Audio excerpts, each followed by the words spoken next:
former German ambassador to the European Commonwealth. And it's all here, folks, by date, everything. It goes all the way up to 2011, from 1992, all the way up to 2011.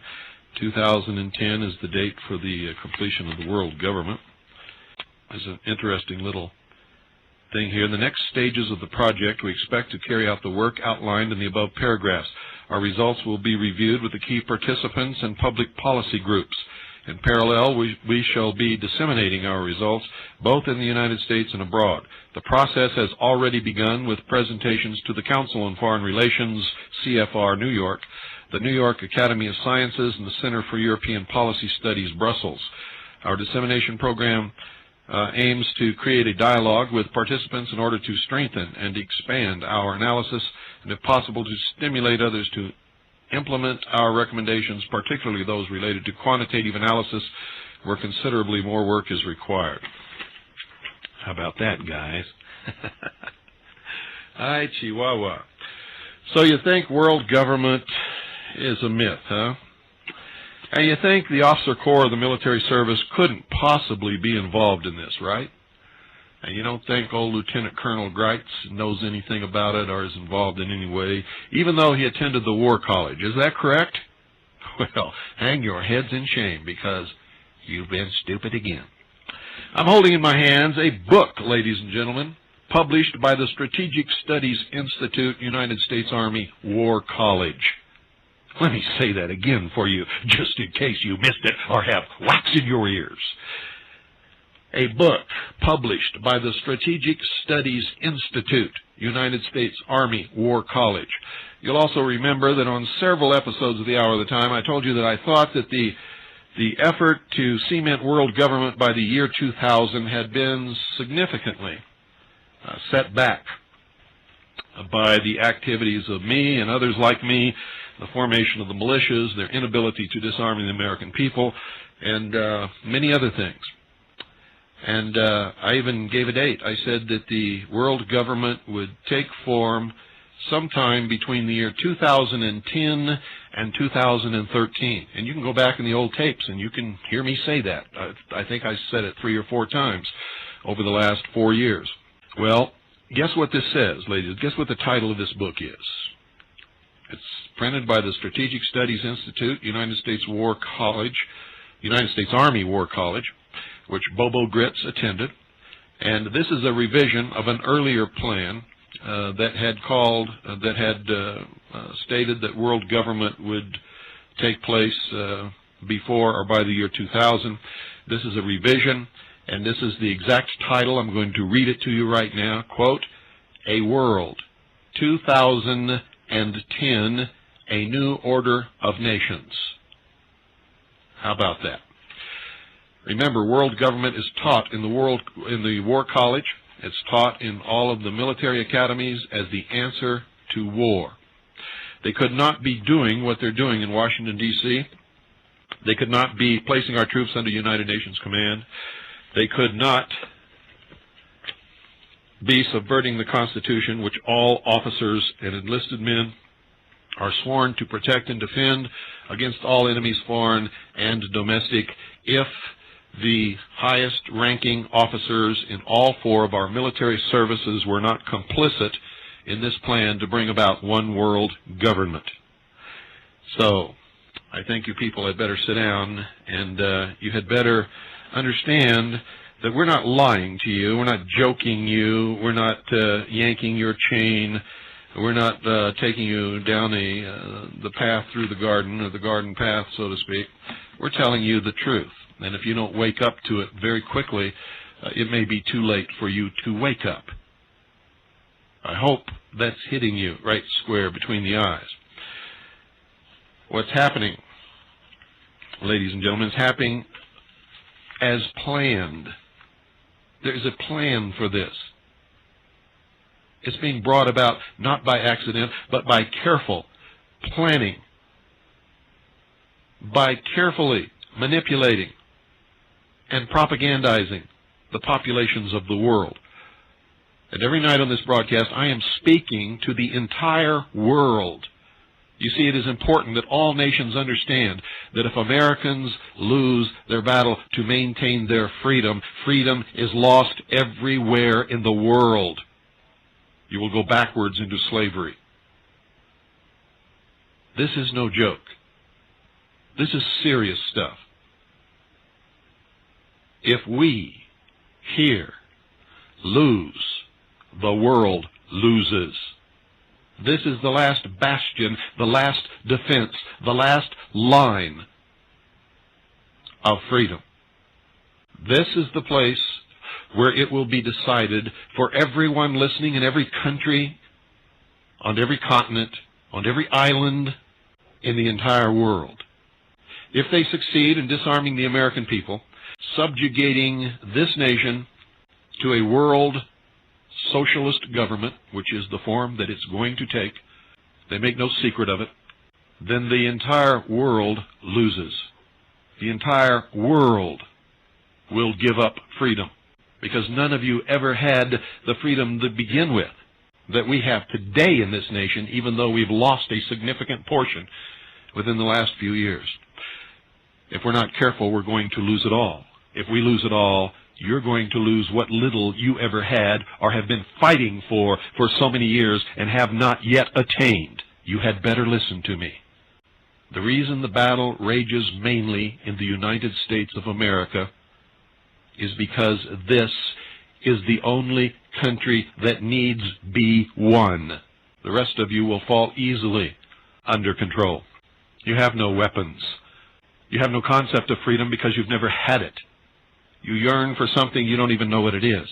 While here in America, those who have traditionally enjoyed the freest, most opportune, most well-educated, highest standard of living life in the world have become so complacent, so ignorant, so apathetic, and so stupid that they, while you're yearning for what they have, they are in the process of giving it up in exchange for some imagined security to protect them from criminals that have been contrived and for the most part do not even exist. A World 2010, A New Order of Nations, published by the Strategic Studies Institute, United States Army War College, as a revision of an earlier report which stated that this would happen by or before the year 2000. Describes a world where the influence of one superpower of the 20th century is diminished and where the government and the nation of the other has collapsed and reorganized into several new national entities. It also portrays a world where 20th century third world nations achieve a new status in the world's family of nations, where new international status and alignments lead to a new world order. The new order places the nations of the world in 2010 in 5 groups according to their relationship to modernization and industrialization under a centralized world government. And we have much more. Over the last 4 years of broadcasting on the Hour of the Time, ladies and gentlemen, I have documented to you in the law, in treaties, given you cites, numbers, titles, exact places to look for them. We've even made the treason documents available for you to purchase and use in your own research. We have proven beyond any shadow of a doubt that there is a world government coming, that it is being brought about mainly by those in power within the United States government. Now, don't get this wrong, folks. It is not the United States government that is doing this, because the United States government is the Constitution for the United States of America and the Bill of Rights. It is those communists, Marxist, socialists, members of what is known as the Illuminati, the highest initiates or adepts of the so-called fraternal organizations of the world, who call themselves the Brotherhood, the Order, the Illumined Ones, the Magi. You see, they have infiltrated all levels of our government. The Venona Project, which is a deciphering of intercepted cables that were sent back and forth from the United States to the Soviet Union by Soviet agents in this country that have just recently, within the last 2 weeks, been released, have proved absolutely, unequivocally, and without reservation, beyond any shadow of a doubt, that Joseph McCarthy was absolutely 100% right, that our government was thoroughly and completely infiltrated by communist agents who have destroyed us from within. These same communist agents, through their mechanisms of ownership and control of the media, succeeded in destroying Joseph McCarthy.